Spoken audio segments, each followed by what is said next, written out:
está sembrando nuestro presidente. Ellos cuidan esa parte de allá, toda esa zona. Están bienvenidos. Cuando vayan allá a Caracas, lleguen a 23 de enero y preguntan por Niño Poete, y allá serán bien atendidos. Nosotros hemos sido bien atendidos por ellos, hemos llegado con familias, con amigos, con compañeros, y hemos compartido con ellos. Y ahorita estamos haciendo un agasado de ellos para que compartan con nosotros aquí.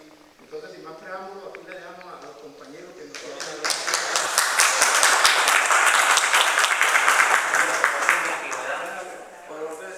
No, quédense ahí porque yo le digo.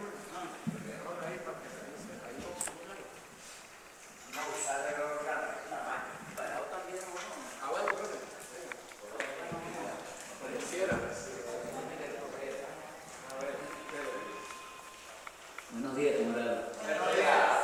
Hermano, compatriota. Bueno, yo voy a iniciar este conversatorio acá con el deseo pues, de compartir con ustedes parte de la experiencia vivida por nosotros.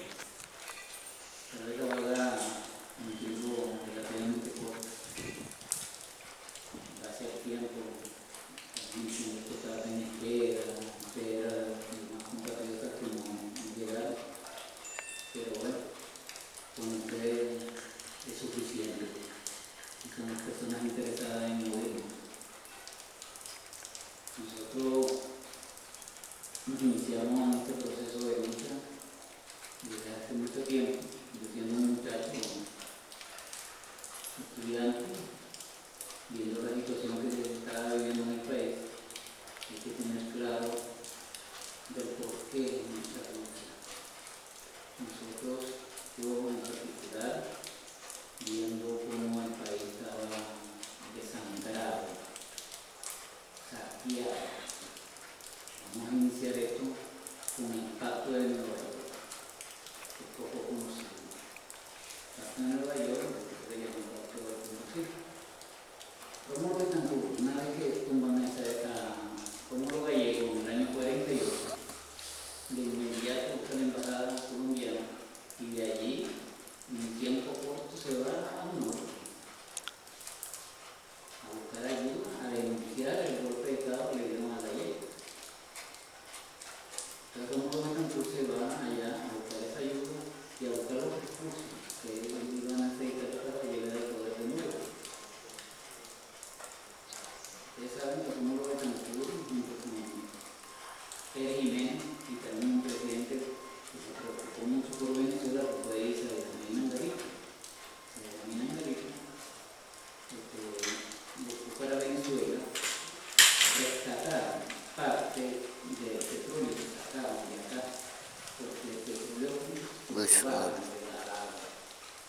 Consiguiente, aceptó, quitando a otro presidente muy importante como General Castro León, Cipriano Castro León,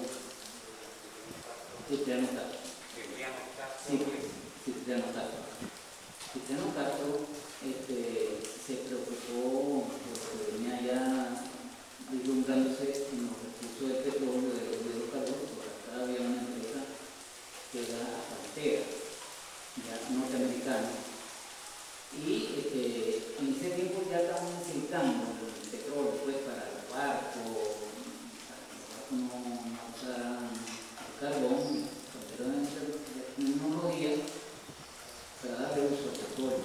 Entonces el petróleo empezaba a desarrollarse como un material energético muy importante y ya como casi no lo están explotando porque ellos querían ver en Venezuela que había bastante posibilidad de desarrollar el petróleo que se estaba descubriendo. Entonces, Cipriano Castro no le dio las concesiones que él quería. Pero entonces le hacen una jugada a Cipriano Castro para quitarlo del medio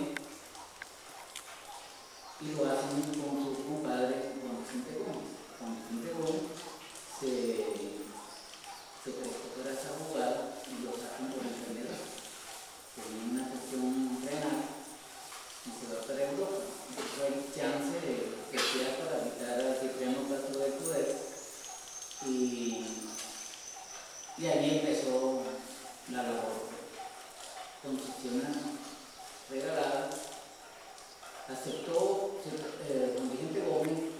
que de cada 100 barriles a Venezuela le darán 3 y ellos se llevan 97. Imagínense ustedes tienen una riqueza, un tesoro guardado en su casa, que tengan millones de bolívares, y llegué yo con una empresa, no, yo llegué a sacar, quitarle la tierrita a eso y yo saco, pero de cada 100 bolívares yo me llevo 97 y ustedes les dejo 3.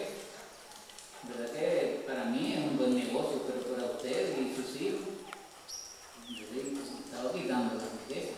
Eso fue lo que hicieron con Gómez y eso también lo hicieron con López Contreras. Y eso fue desde el año 14, Gómez muere en el año 35, López Contreras comienza en el 36, pero a comienzo de año, pues eso es muy cerca. Como Gómez murió en diciembre, ya en enero estaba el señor gobernando para continuar con esa política de regalías. Entonces, cuando le toca el turno a Isaías Angarita, él se preocupó por eso, porque era un saqueo, y subió un poco esa regalía, la llevó a 16,66 barriles para Venezuela y ellos se llevaron a renta, pero además le puso el impuesto sobre la renta y la reversión petrolera, que era que los 40 años de explotación de esas concesiones que decidió Juan Vicente Gómez, iban a devolverle a Venezuela todas las instalaciones petroleras, a Venezuela, sin costo alguno. Pero ustedes vieron cómo fue el desarrollo después que el señor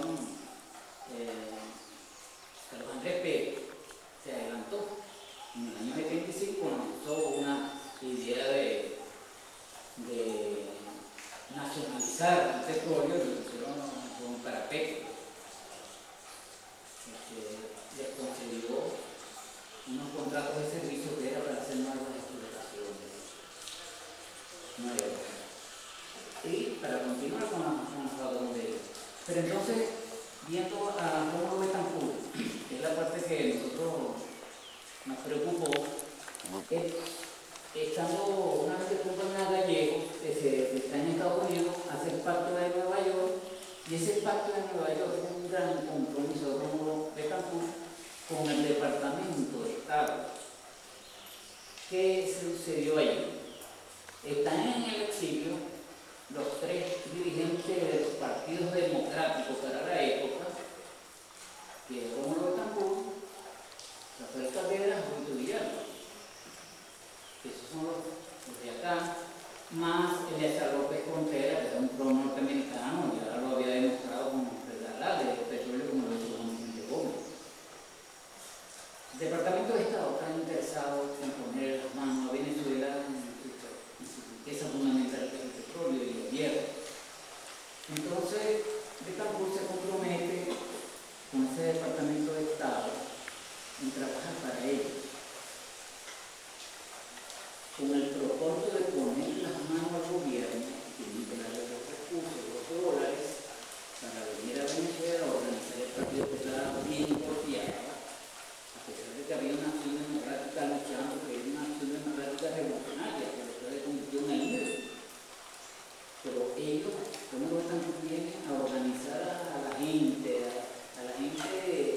que no sabe nada de nada, del pueblo, hablándole de la democracia y del partido, ese nombre tan pomposo, acción democrática. Y esa palabra democrática el pueblo le gusta. Bueno, entonces organizan el partido y se preparan para la elección y la ganan con facilidad. Desde que llegó a Venezuela el año 58, pero hizo en febrero, fue el último en regresar, de los que andaban por allá por fuera, él fue el último en llegar, pero venía bien cargado con esa energía en la maleta, ¿no? Los dólares. Y bueno, eso fue una campaña de la organización, eso se extendió en todo el país. Ganar las elecciones, y ganando las elecciones y ya con todo el gobierno, porque en ese pacto de Nueva York se abre ya de la Escuela de América para preparar a los militares y a la policía para cuando lo tocara gobernar, bueno, tener los viejos bien puestos para reprimir. Y él viene a reprimir. Ganando las elecciones viene dispuesto a reprimir, a quitar todas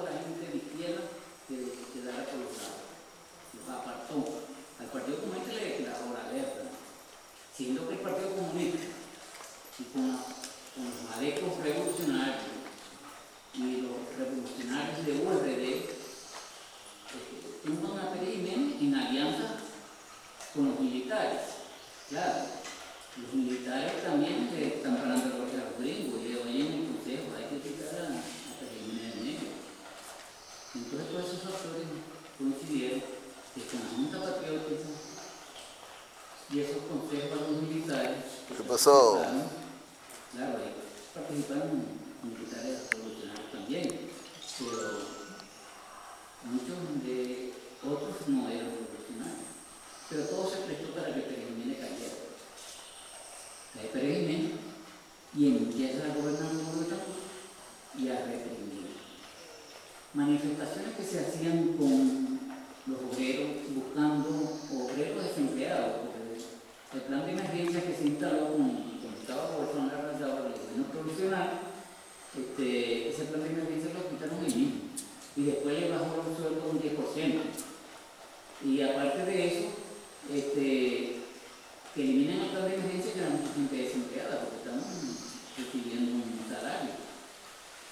Entonces hacen manifestaciones a los desempleados y ahí mismo representan con muertos y heridos en el centro de Simón Bolívar, en la Plaza de la Concordia, por ahí. Bueno, los estudiantes no podían manifestar reclamando cosas. A nosotros nos quitaron el internado en la escuela técnica industrial. Y las becas, jugaban con las becas, las pagaban cuando les daba la gana. Yo comencé el sexto año de petróleo. Y yo no percibí dinero. Me voy en noviembre y todavía no nada de dinero y comenzando las clases en septiembre. Y yo dependía de esa beca, porque yo no tenía recursos de nada, de familia, nada. Entonces, y así muchos estudiantes de la técnica nos incorporamos, estábamos ya trabajando con la juventud comunista y ya está la reacción nuestra de luchar contra el gobierno a fondo porque era una dictadura la conveniencia. Entonces, bueno, nos encaminamos, nos fuimos a la lucha armada y así también lo hace Fabricio Vera. Fabricio Vera, viendo que no podía trabajar en el Congreso, en el Parlamento, porque es un gobierno entreguista, se va a la montaña también. Hace una carta de renuncia muy hermosa, con mucha sensibilidad humana.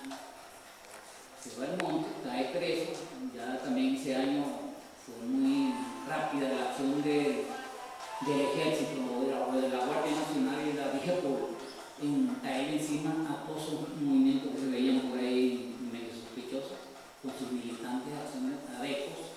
Ahí mismo denunciaban y nos caían encima rapidito y caímos presos mucha gente.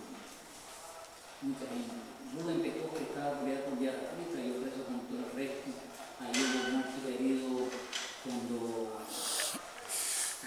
fueron atacados y nosotros nos agarraron unos muchachos llegando, descargándose por ahí por el monte para conocer la zona, estábamos empezando.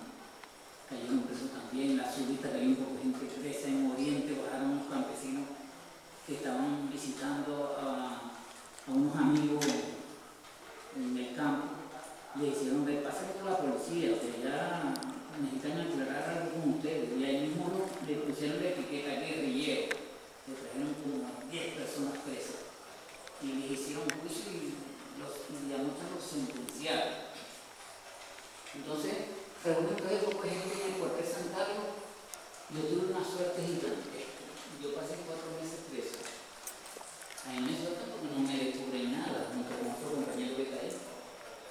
Pero con muchos campesinos inocentes que metieron 16 años en la sentencia. Y a los jefes, desde ya como algunas Marte, Fabricio Vera, el Buen Pecó, los Eduardo Rusiano, el Chema Saer, a ellos les sentenciaron a 18 años. Bueno, en total se empieza, la lucha continúa, la lucha en el campo continúa. A mí me suelta, voy otra vez de nuevo, o a mi gente que a veces había quedado por acá por Portuguesa, y ahí mismo yo lo busqué, porque yo cuando caigo era que estamos iniciando una zona para crear un grupo guerrillero también en esa zona, que era Cerro Blanco, Cerro Negro. Cerro Negro Portuguesa, Cerro Blanco Lara. pero caímos presos, no pudimos desarrollar el frente que íbamos a abrir allí, que después esa zona la ocupó Armero Gobardón. Pues bien, entonces nos vamos a la lucha armada y combatimos, pasaron años, tal, vivimos una experiencia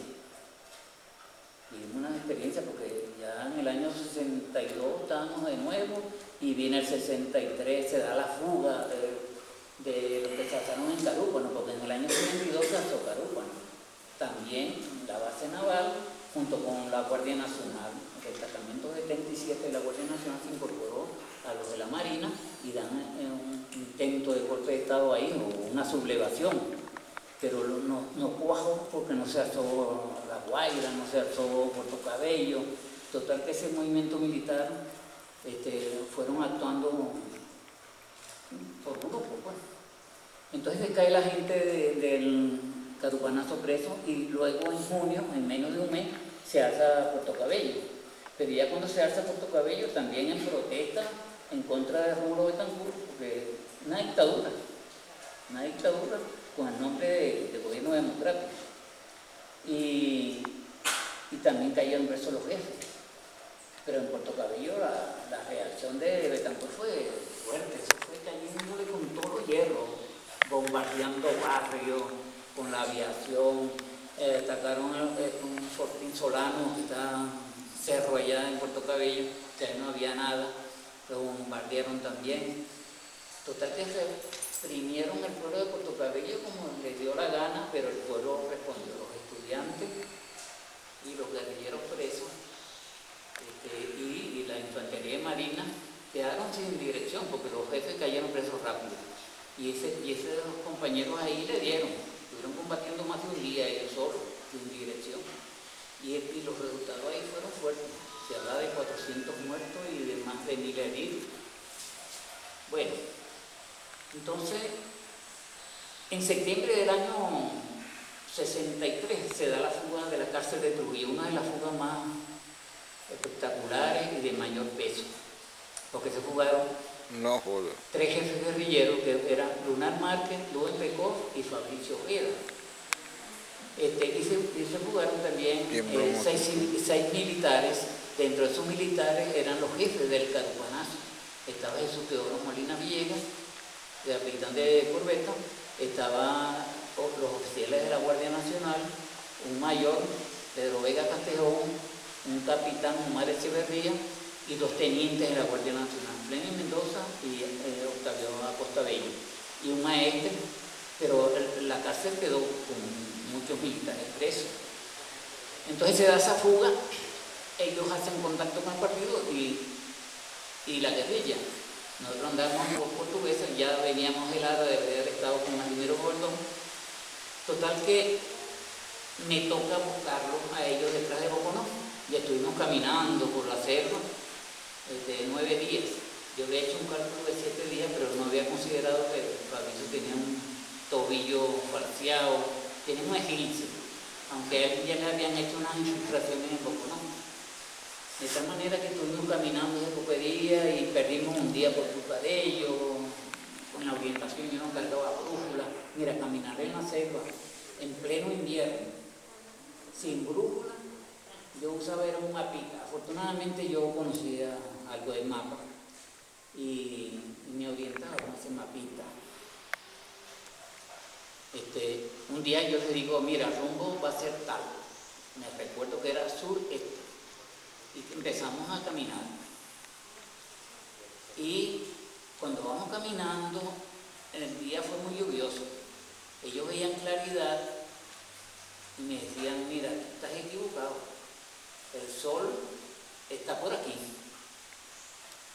Y yo decía para mí, el sol está por acá. Por ahí a golpe de la mañana. Entonces, ¿por qué no se tiene que orientar con el sol si no carga brújula?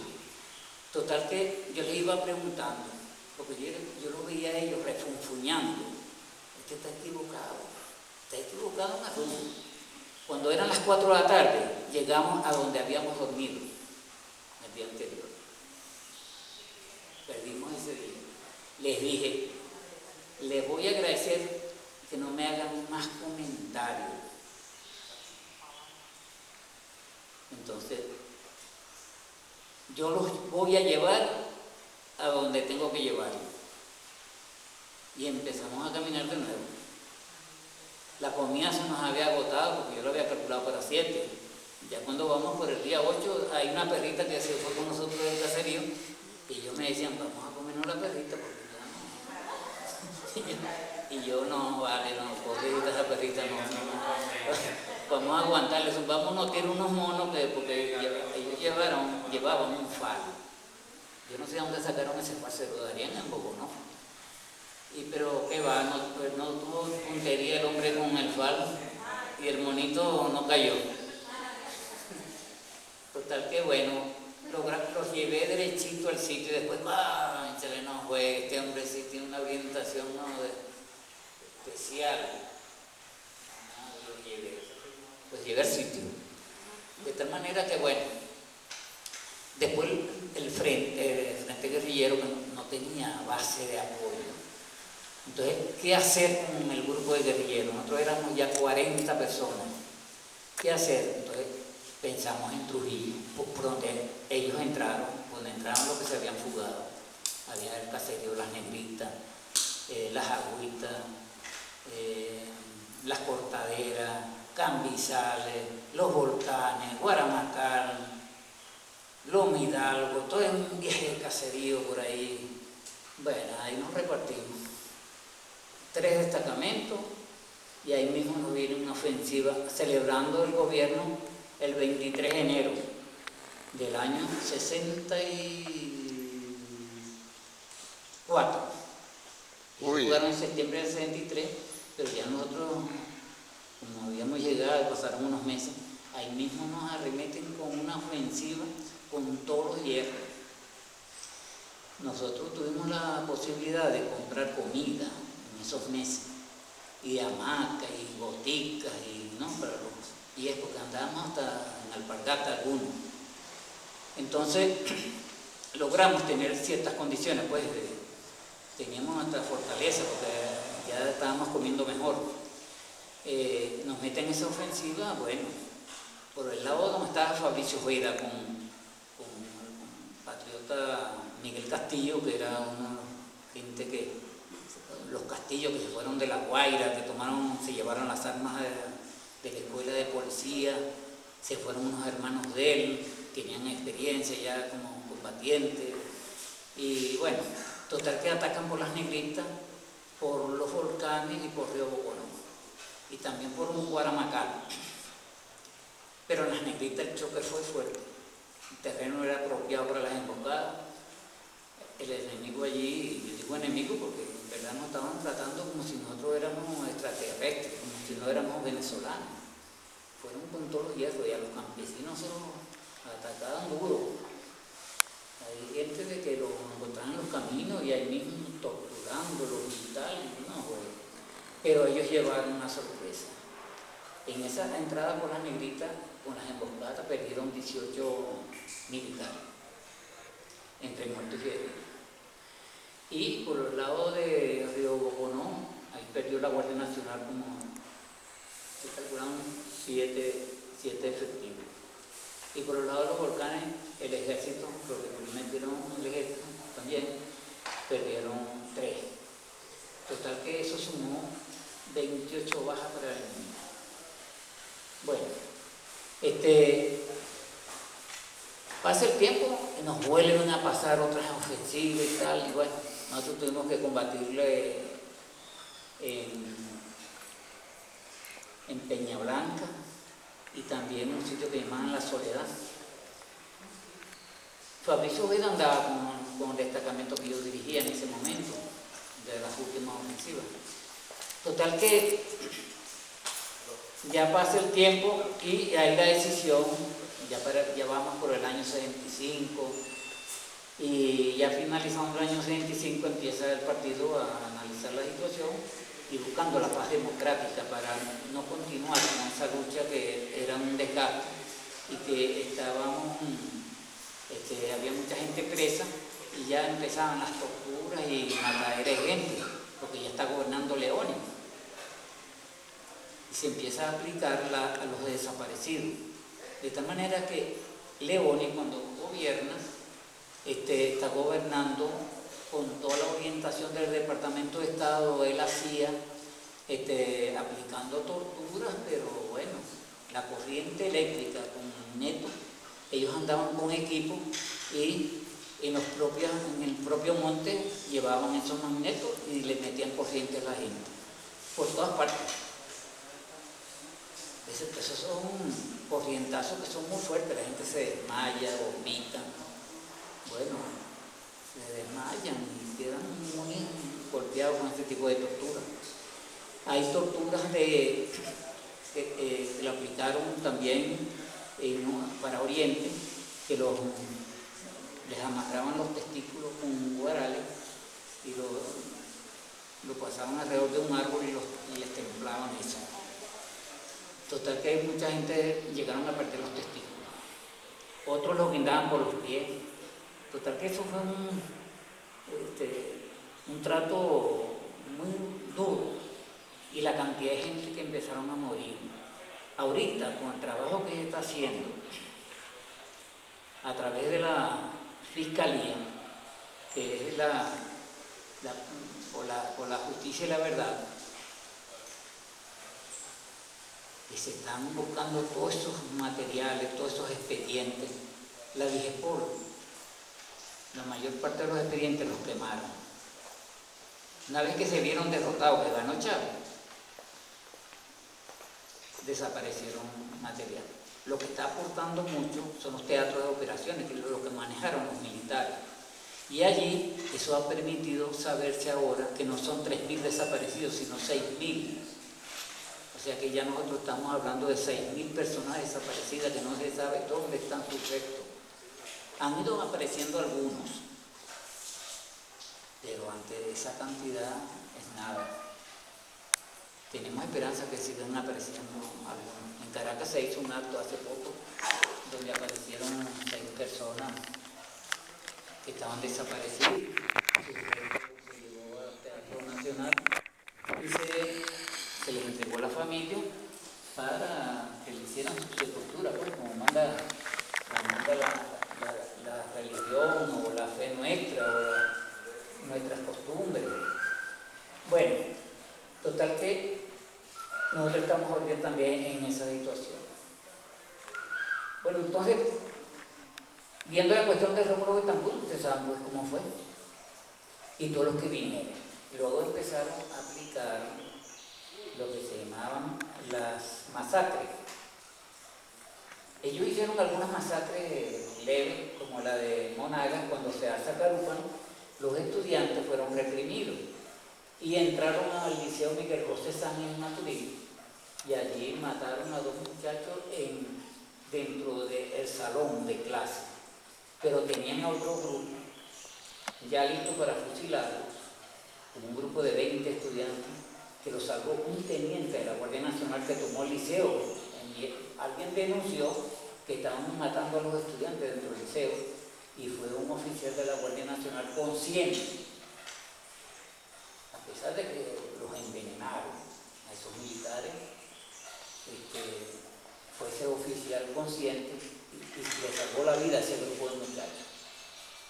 Pero las masacres que se fueron desarrollando después, cuando Luis Herrera, cuando Lucinchi, está El Amparo, está Cantaura. El Amparo fueron 14 pescadores que mataron. En Lumares murieron 9. En Cantaura 23.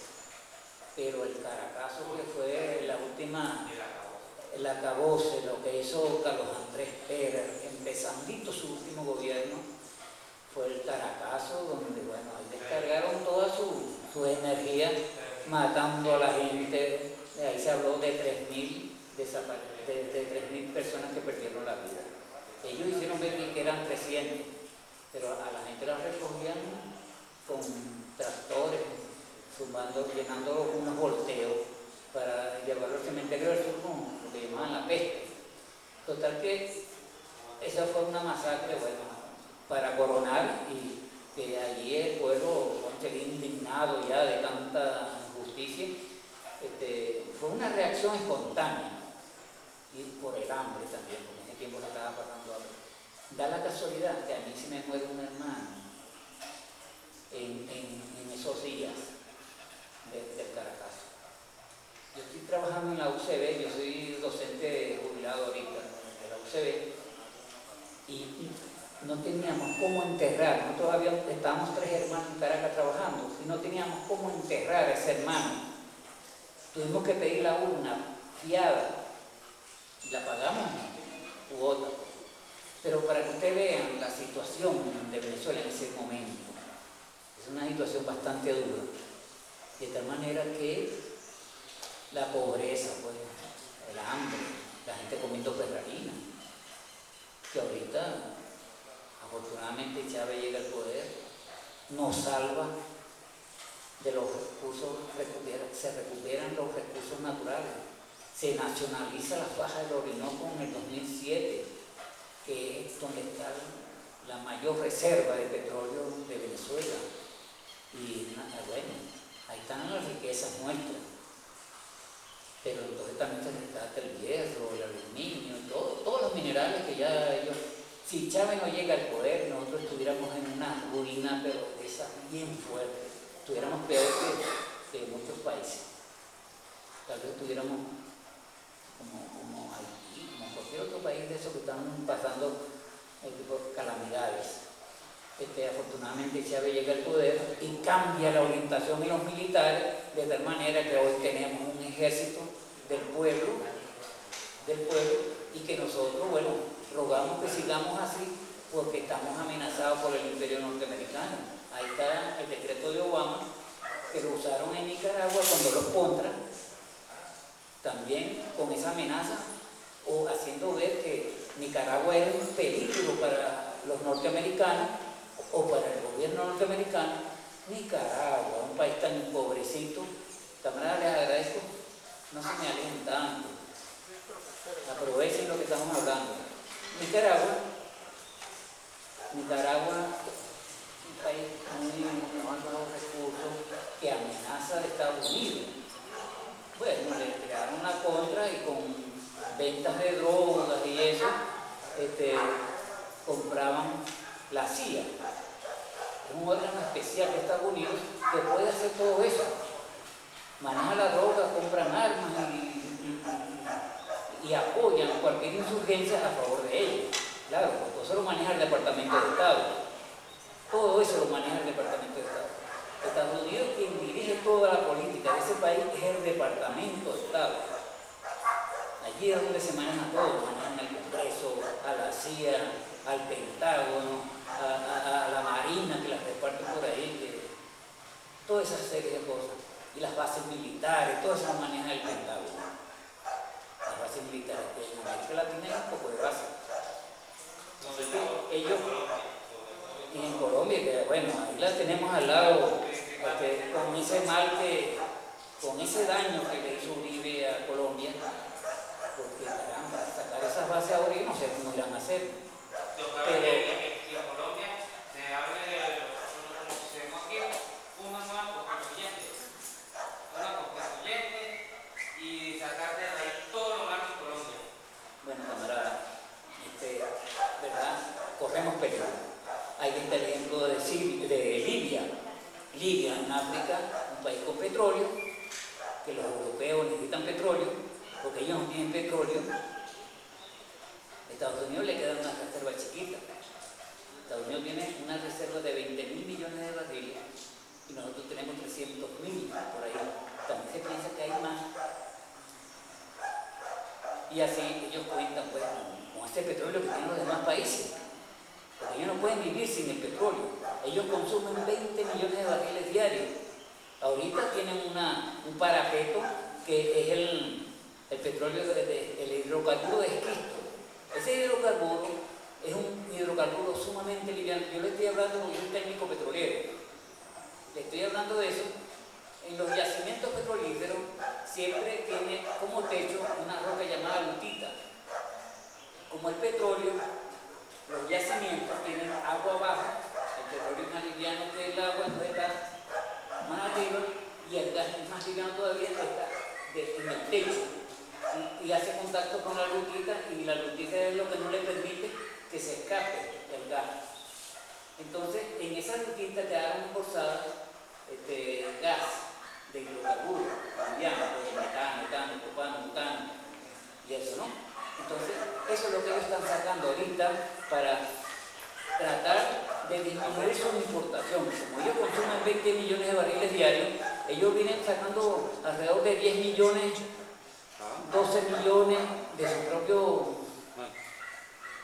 de su propio yacimiento, pero con el petróleo de esquisto, entonces les resta importar. Si están produciendo 2 millones de barriles o 2 millones y pico, el equivalente a 2 millones de barriles, entonces lo sumarían a los 10 o a los 11, de tal manera que dejan de importar esa cantidad, y eso le afecta a los países de la OPEP y en especial a nosotros. Entonces, eso es una política como para que los precios bajen, porque cuando se satura el mercado de los países industrializados, entonces el petróleo lo compran barato. Bueno, entonces esa es una cuestión que les va a durar poco tiempo también, porque eso cuando mucho le podrá durar 4 o 5 años. Por ahí está esa cuestión. Y para el yacimiento petrolero, para los países exportadores, esto es un tiempo corto, porque ¿cuánto tiempo no tenemos nosotros produciendo petróleo? Desde el año 1914 hasta esta fecha. Ya tenemos más de 100 años que le están sacando petróleo aquí. Pero que vengan 4, 5, 6 años más, eso es nada. Total que, pero eso les preocupa a ellos, y por eso es que ellos invaden países para quitarle o contar con ese petróleo y los demás recursos naturales, otros minerales, ya sé. Hay minerales como el litio, que es un mineral que están usando recientemente para las baterías de las computadoras y eso, y ellos quieren caerle, buscar ese material donde sea. Eso lo están en Bolivia, hay bastante litio, de Chile y Argentina. De ahí donde está la mayor producción de litio ahorita, pero puede haber litio aquí también.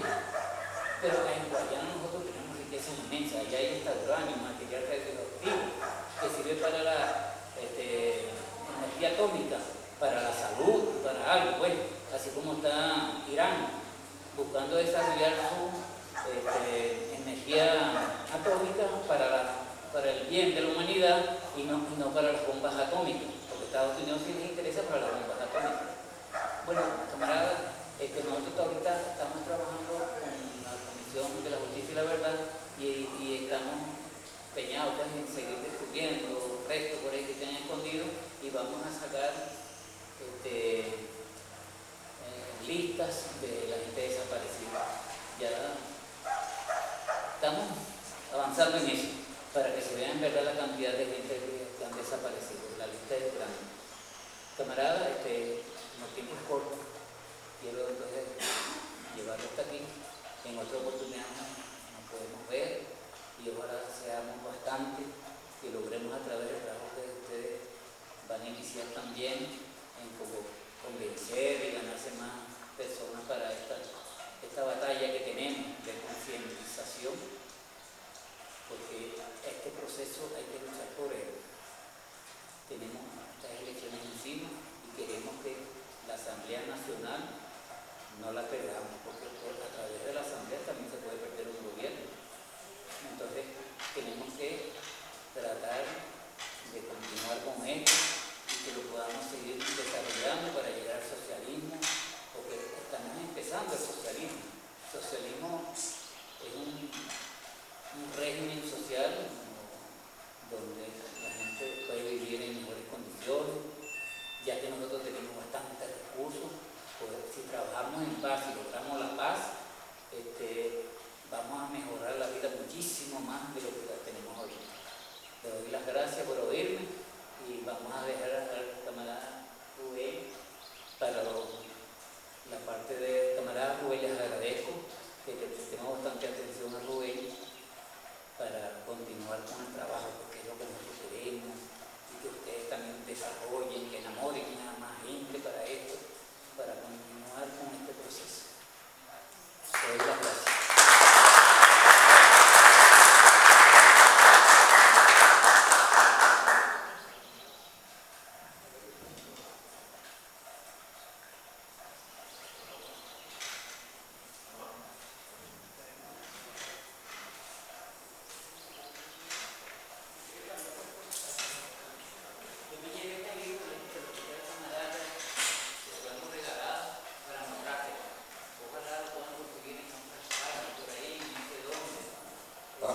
Bueno, La rana tiene buenos días, camaradas. Se les saluda muy respetuosamente a todos. Camaradas, vamos a prestarle bastante importancia a esto porque, claro, tenemos que hablar de historia porque si no hablamos de historia, en el presente no podemos proyectarnos al futuro. Es una cosa muy lógica. La Escuela de Formación Ideológica que montamos en Caracas, este grupo que está aquí en esta mesa, la Escuela de Formación Político-Ideológica José Leonardo Chirina, fue idea nuestra porque teníamos que concientizar y formar los colectivos, como es debido. Los colectivos no podían andar así en la forma en que andaban, pues lo estaban satanizando mucho y poniéndolos a diferenciarse entre uno y otro. Entonces logramos la formación. La formación de la escuela. Ahora, esto es muy importante, camarada, el temario que tenemos aquí, ¿no? Lucha de clases, valores humanos, perfil ético de un dirigente político, introducción a la filosofía, materialismo dialéctico, materialismo histórico, economía política, oratoria, consejos comunales desde la formación técnico-político ideológico, comunas desde la formación técnico-político ideológico, economía comunal, empresas de propiedad social, delegados y delegadas de prevención social, alianza obrero-campesina, forma de apropiación de producción, análisis del momento político, perfil ético del dirigente campesino revolucionario. Comenzamos por esta parte que es muy importante, que es el colectivo. Sacamos una cartillita, una pequeña cartillita que es la cartilla del proletariado, que define lo que es el proletariado. Pero que comenzamos a decir qué es socialismo, qué es un revolucionario. Un revolucionario es una persona cargada de conocimiento, lleno de ideas, una persona que da más que lo que recibe, con un alto grado de conciencia moral. No se autoproclama porque usurpa un poder que no le corresponde al colectivo. ¿Qué es socialismo? Socialismo es un sistema de orden social basado en la supresión del instrumento de producción, donde mayormente pues, no permite la explotación económica del hombre por el hombre. Esta parte que tenemos aquí, lucha de clase, es el comienzo, pues. La lucha de clase, eso es muy importante. Dentro del concepto de la dialéctica del materialismo histórico es importantísimo la lucha de clase. ¿Por qué? Porque nosotros aquí tenemos que situarnos donde debemos estar, ¿verdad? Decir, no, yo estoy aquí, esta es mi trinchera de combate y allá está la burguesía. ¿Ves? ¿Quién nos diferencia en clase? No somos nosotros, camaradas. No somos nosotros los que nos diferenciamos en clase. Nos diferencian en clase por conveniencia. ¿Ves? Nos diferencia en clase la burguesía, porque es conveniente, están así, clase media, clase alta, clase baja. Clase media, la clase media es el protectorado de la burguesía y la convierte como protectorado, como la servidumbre, pues, el servilismo de la burguesía. Ahora, ¿qué es el proletariado? Verdaderamente el proletariado no es el común de la gente, eso lo estamos hablando ahora. El proletariado es el trabajador del campo de la ciudad que está llamado en todo proceso de transformación y cambio dentro de la sociedad. El proletariado no es el común de la gente. Nos diferenciamos en clase, ellos nos diferencian en clase. Ese proletariado que trabaja es el que produce. La burguesía no produce. Podemos vivir sin la burguesía, pero sin el proletariado no, porque el proletariado produce y la burguesía no. ¿Verdad? Ah, claro que sí. Ah, bueno, así es. Bueno, entonces, ¿qué, camarada? Hay otra parte muy importante. Fíjense usted que este guión que se está montando ahorita en Venezuela, que se trasladó a Venezuela, porque ya lo han aplicado en otros países como Chile, en diferentes países, pues. En Libia también lo han aplicado, en diferentes. Cuando no puede con un gobierno, utilizan todos los métodos posibles para derrocar al gobierno. Pero este método se aplicó también en Francia, cuando ellos, porque la revolución francesa comienza con la toma de la Bastilla, ¿verdad?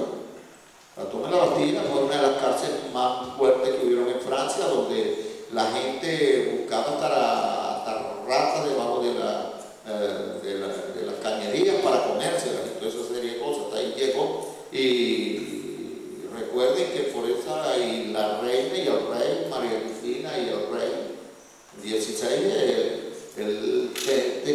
tenían todo. Y una persona la llevaban presa hasta por robar su pan. Yo no sé si han leído Los Miserables, ¿verdad? Que Charles Condé también, han oído hablar de Charles Condé, ¿verdad? Sí han oído, ¿verdad? De Jacobo Rousseau, sobre el contrato social. Sí. ¿Y quién es Charles Condé? Charles Condé es el barón de Montesquieu, ¿verdad? Barón de Montesquieu, ¿sí lo saben? ¿Sí? Ahora sí.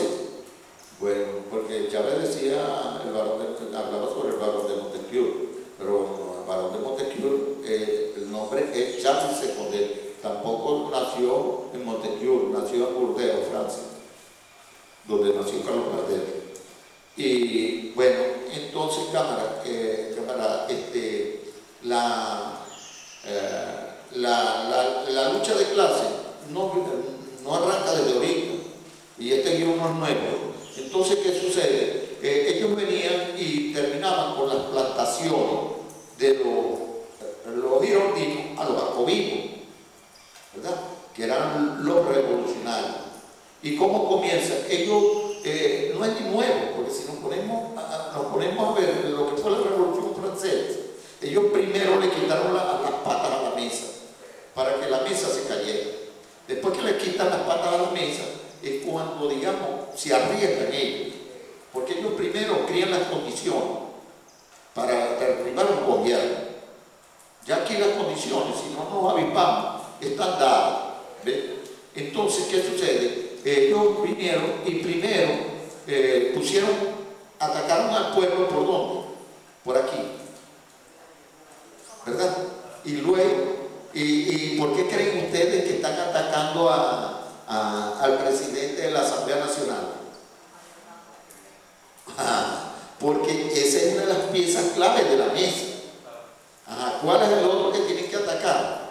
Al otro, tanto a Diosdado como ahora te van a atacar al vicepresidente también, que está haciendo un trabajo enorme, ¿verdad? Eso, a lo que ellos desmiembren la pacta de la mesa, que queden en el aire, es cuando ellos entran a trabajar. Esa cuestión del machaqueo, de todo esto no es nuevo, esto ya es viejo. Lo que pasa es que el pueblo a veces muy poco lee, se le olvida también, porque aquí lo que dijo Abreu es una verdad. Aquí la gente comía hasta perrarina, aquí la gente comía, a los niños le daban teteros de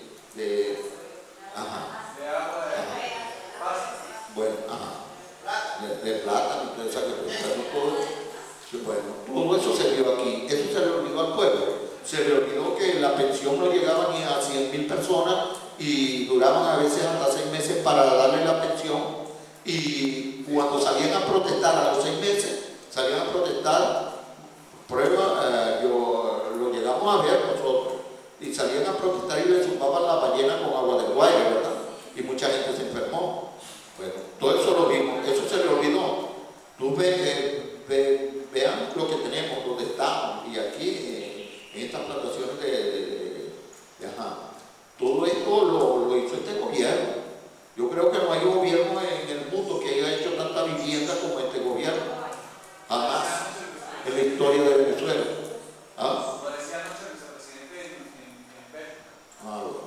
Entonces, camarada,